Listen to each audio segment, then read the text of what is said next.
देखिए, अनुपात समानुपात का ये तीसरा पार्ट है और तीसरे पार्ट का पहला क्वेश्चन कह रहा है कि सीमा, किरण और ऊषा की आयु का अनुपात है 2:3:4। किरण और ऊषा की आयु में 5 वर्ष का अंतर है। देखिए, ये है सीमा, ये है किरण और ये है ऊषा। ध्यान दें, सीमा, किरण और ऊषा की आयु का यह अनुपात है। किरण और ऊषा जो है, इनकी आयु का जो अंतर है ये 5 वर्ष यहां पर लिखा हुआ। अब देखो, दोनों के आयु के अनुपात में कितने का अंतर है? 1 का। ऊषा का 4 है और किरण का 3 है, तो इन दोनों के अनुपात का जो अंतर है वो 1 है और आयु का अंतर 5 है। इसका मतलब हुआ कि 1:5 वर्ष के बराबर है। देखो, 1:, ये बराबर है 5 वर्ष के। अब कह रहा है कि सीमा की आयु कितनी है। देखो, सीमा की आयु पूछ रहा है। अब सीमा के हिस्से में कितना अनुपात है? 2।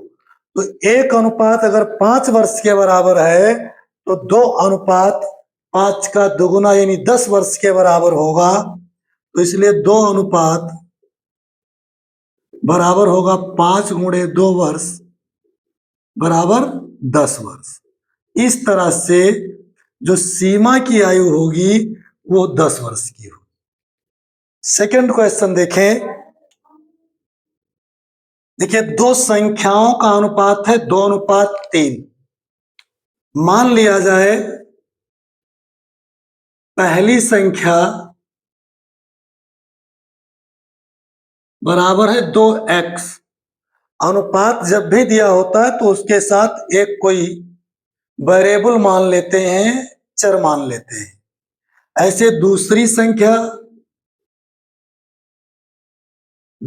संख्या है 3x।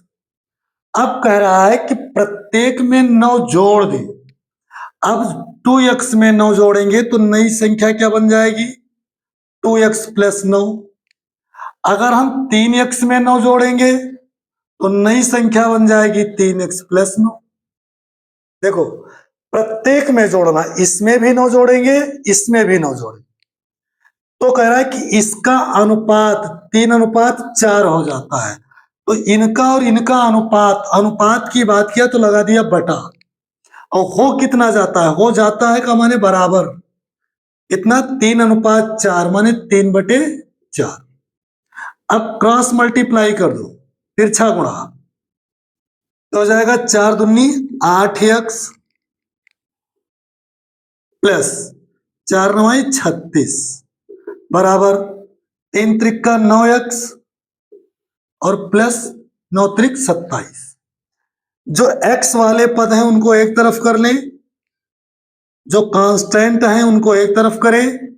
तो इस 27 को 36 की तरफ ले आओ, हो जाएगा 36 - 27 बराबर 9x की तरफ 8x को ले आओ, हो जाएगा 9x - 8। अब 36 में 27 घटेगा तो 9 बचेगा, तो 9 बराबर 9x में से 8x घटेगा तो 1x बचेगा, यानी x की वैल्यू आ गई 9। अब पहली संख्या थी 2x, यानी पहली संख्या पता करने के लिए 2 को 9 से गुणा कर दें। दूसरी संख्या पता करने के 3 को 9 से गुणा कर दें। तो पहली संख्या बनेगी 2 × 9 बराबर 18। दूसरी संख्या बनेगी 3 × 9 बराबर 27। अब देखो, ये दोनों 2:3 के अनुपात में हैं। 9 से कटेगा तो 9 से काटेंगे आएगा 2, और इसको 9 से काटे आएंगे 3, 9 त्रिक, ये 2:3 हो जाएगा। दोनों में अगर 9 9 जोड़ दें तो 18 में 9 जोड़ेंगे तो 27 हो जाएगा, 27 में 9 जोड़ेंगे 36 हो जाएगा। अब 9 से कटेगा 9 त्रिक 27, 9 चौक 36, यानी 3:4 का अनुपात, नया वाला अनुपात मिल जाएगा। तो इस तरीके से हमें संख्याएं 18 और 27 मिल गई। तीसरा प्रश्न देखें। देखिए, एक स्कूल में लड़के तथा लड़कियां का अनुपात 8:5 है। यदि लड़कियां 160 हैं तो कुल विद्यार्थी कितने हैं?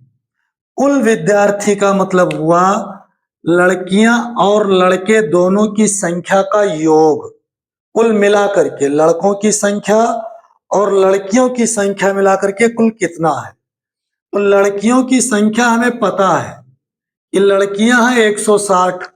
अब लड़कों की संख्या निकाल करके इस 160 में जोड़ दें तो पूरा विद्यार्थियों का संख्या पता हो जाएगा। अब निकालेंगे कहां से? हमें लड़के और लड़कियों की संख्याओं का अनुपात पता है। तो 2 तरीके 3 तरीके अपने अपने तरीके से लोग इसको लगाते हैं। अब जैसे पहला तरीका क्या है कि लड़कियों का 5 हिस्सा है, टोटल हिस्सा है 13, लड़कियों का हिस्सा 5 है, तो उससे एक हिस्से का पता लगा ले, फिर 13 से गुणा कर दे, पूरी संख्या हो जाए। लेकिन एक दूसरा तरीका देखिए, हम लिखेंगे लड़के, देखो लड़के और लड़कियों की संख्या का अनुपात है, तो लिखा लड़के बटे में लिख दिया लड़कियां।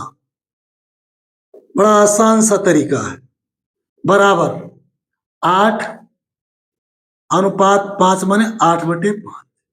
अब देखो लड़के, यहां से लड़के की संख्या आसानी से निकल आएगी। लड़कियों की संख्या 160 बराबर 8/5। अब 5 एकम 5, 5 से 160 कटेगा, 32 बार जाएगा। तो लड़के की संख्या हुई,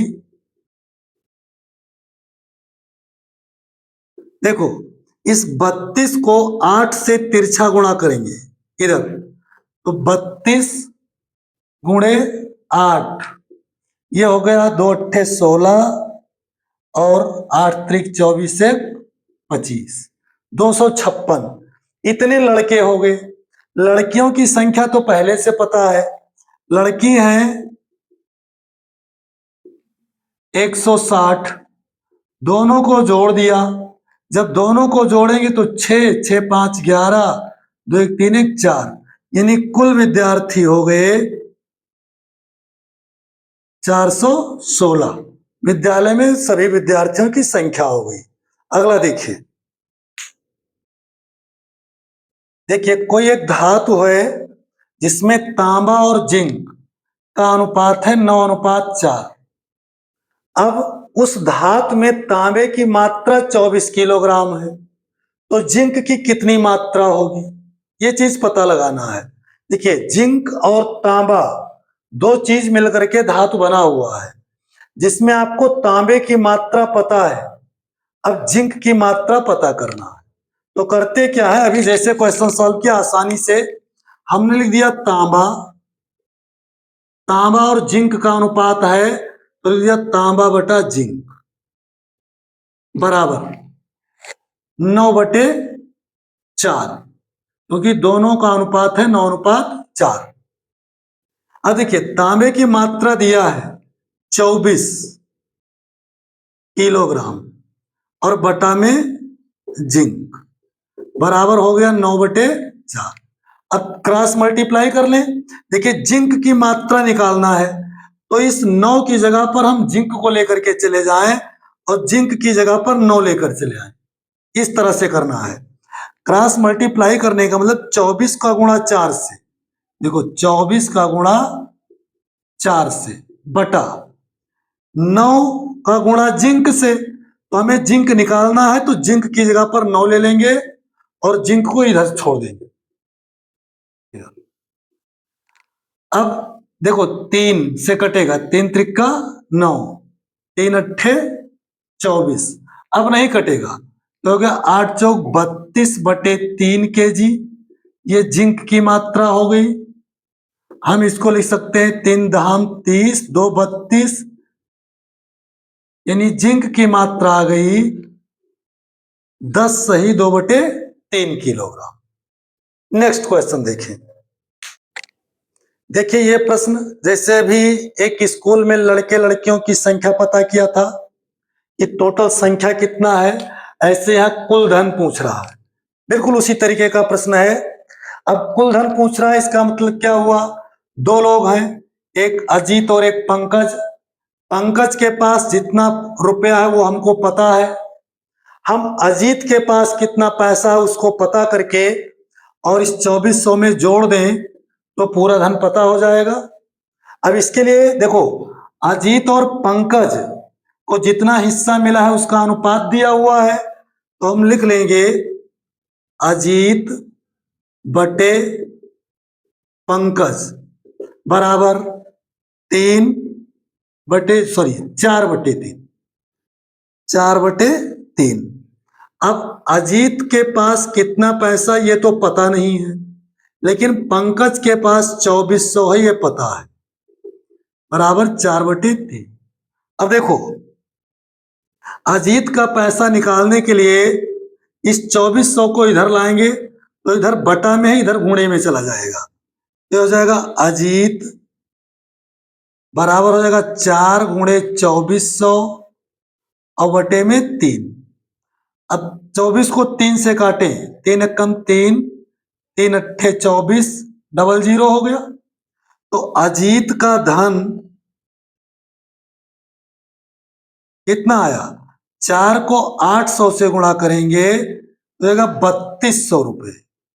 अब देखिए, पंकज के पास 2400 है, अजीत के पास 3200 है, तो कुल धन कितना हो गया, दोनों को ऐड कर देंगे, कुल धन हो जाएगा 2400 प्लस 3200 और ये बराबर हो गया 5600 रुपया, दोनों का मिलाकर के कुल धन हो गया। तो इस तरीके से ये तीसरा पार्ट था।